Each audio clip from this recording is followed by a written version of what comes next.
بسم الله والصلاة والسلام على رسول الله. أهلا وسهلا بحضراتكم في فيديو جديد. لو عندك مشكلة تنفسية ومشكلة معوية أو المرض البكتيري المنتشر حاليا يا جماعة، واللي هو بيعمل دمعة عين، خلي بالكم معظم دمعات العين بيبقى مرض بكتيري. ناس فاهمها غلط، تقول لك ده تنفسي، ده دمعة عين واستكفي بالقطرة وخلاص. لا، ده طبعا تشخيص غلط ويعني وتدخل غلط.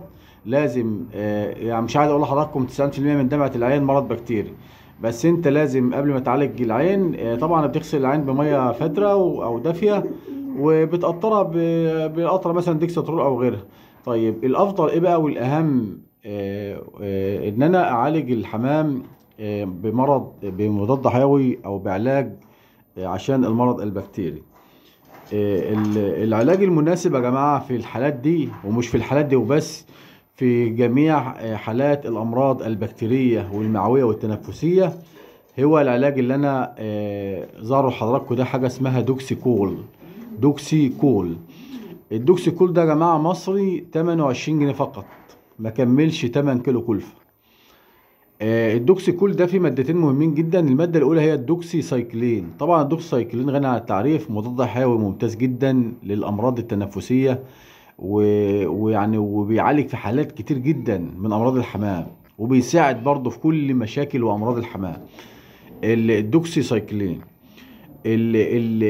الحاجة التانية اللي بيحتوي عليها العلاج ده هي كبريتات الكوليستين. كبريتات الكوليستين ده يا جماعة ناسفة للمرض المعوي والامراض البكتيريه زي السالمونيلا بقى يعني باختصار كده كل المشاكل المعويه والتنفسيه هيحلها لك الكيس اللي انت شايفه قدام حضرتك ده.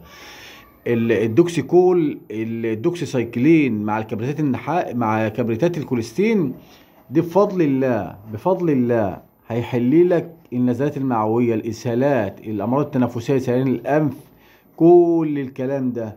طبعا عشان برضو الناس اللي ما عندهاش خلفية او المبتدئين اللي بيسمعونا ويكون عندهم مثلا سيلان أنف او مثلا نهجان او كلام من ده، بيكون مثلا في بعض الحالات بتكون كنكر، ما بتكونش تنفسية.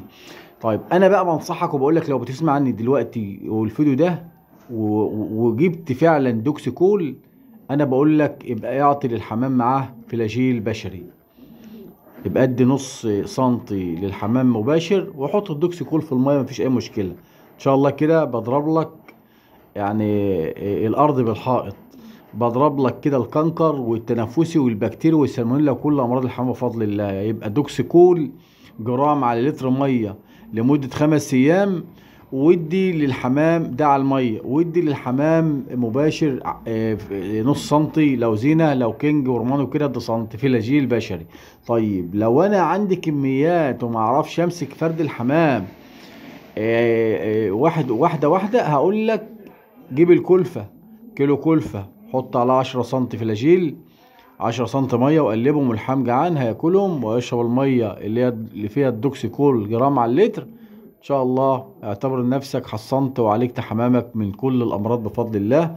العلاج يا جماعه بيبقى في الوقايه 3 ايام، والحالات التعبانه 5 ايام.